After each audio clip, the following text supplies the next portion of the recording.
چرا یه غذا توی کشور خیلی لذیذ به حساب میاد، توی کشور دیگه همون غذا ممکنه حتی چندش‌آور باشه. مثلا توی فرانسه حلزون یه غذای گرون و شیک به حساب میاد، اما خیلی از ما شاید نتونیم تصور کنیم که داریم حلزون میخوریم. یا توی مکزیک و تایلند این حشرات سرخ شده یک اسنک خیلی لذیذه، اما من چه با لذت تعریف میکنم. اما توی یه سری از کشورهای دیگه میتونه چندش‌آور باشه یا حتی اصلا نتونن به این فکر کنن که اون حشره است. به نظرتون مشکل از ماست یا از ذهنمونه؟ اولین دلیل مهم اینه که ما چطوری بزرگ شدیم، یعنی از بچگی مغزمون عادت کرده به چی بگه غذا. مثلا اگه تو ژاپن بودیم، تو ژاپن بزرگ شدیم، خب قطعاً با ماهیای خام خیلی خوب ارتباط برقرار کردیم، از بچگی به ماهی خام گفتیم غذا. و سوشی هم که برامون یه غذای بسیار لذیذ و دوست داشتنی. البته من تو ژاپن بزرگ نشدم ولی همین الانم سوشی برام خیلی لذیذ. یا اگر که توی مثلا کره جنوبی بزرگ شده باشیم، خب قطعاً کیمچی که یه غذای اصلیشون به حساب میاد و بوی تند و ترش خیلی زیادی داره، برای خیلی ها غیر طبیعیه، برای اونای غذای اصلی و خیلی هم عادی و نرماله. پس بزرگ شدنمون و مغز ما خیلی تاثیرگذاره روی این قضیه. دومین دلیلش جغرافیاست، یعنی آدما با چیزایی که دور و برشون بوده غذا درست کردن. کشورهایی که دورشون دریا بوده، خب جلبک‌ها، غذاهای دریایی و ماهی‌ها شده غذاهای اصلیشون.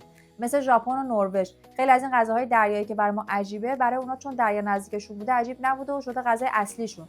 یا یه سری از کشورهایی که خشک و فقیر به حساب میان، عموما حشرات و خزنده‌ها غذاهاشون بوده. چرا؟ چون اصلا راه بقاشون بوده، چیز دیگه‌ای دور و برشون نبوده که بخوان استفاده بکنن.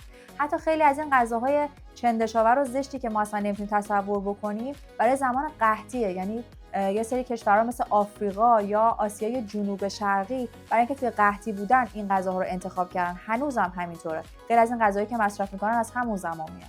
دلیل سوم فرهنگ و هویته، یعنی غذا فقط برای سیر شدن نیست. غذا یعنی که ما کی هستیم. واسه همینه ایتالیا خیلی روی پاستا و پنیراش حساسه یا رسیپیاش خیلی دوست داره که دست نخوره. یا ایران روی برنج و خورشتش حساسه. چرا؟ چون ما داریم در واقع اون شکلی فرهنگ و هویتمون رو به تصویر میکشیم. واسه همینه وقتی که یه کشوری سفر میکنید یا به یه کشور یه غذای توهین میکنید یا میگید چندش، ممکنه که به هویت اون کشور انگار دست داده باشید و بهشون بر بخوره یا ناراحتشون بکنید.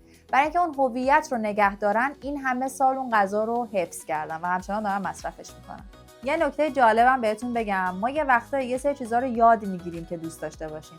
یعنی ممکنه که حالا سوشال مدیا یا فرهنگمون یا گذر زمان باعث بشه که اون وارد هویت ما بشه و ما بهش کم کم علاقه‌مند بشیم. مثلا مثل قهوه اگه نگاه بکنید ذاتاً تلخه، میتونه دوست داشتنی نباشه، اما ناخودآگاه الان خیلی مصرفش بالا رفته و خیلی‌ها بهش علاقه‌مند شدن، حتی معتادش شدن و دوستش دارن.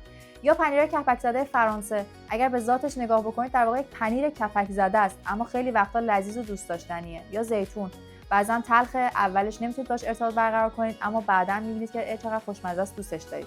پس خوشمزگی یک حقیقت جهانی نیست، یک قرارداد فرهنگی. یعنی اگه ما یک جای دیگه به دنیا میومدیم شاید اصلا طرز فکرمون این شکلی نبود، یه مدل دیگه فکر می‌کردیم و غذای مثلا یک کشوری مثل ایران برامون عجیب و غریب بودش.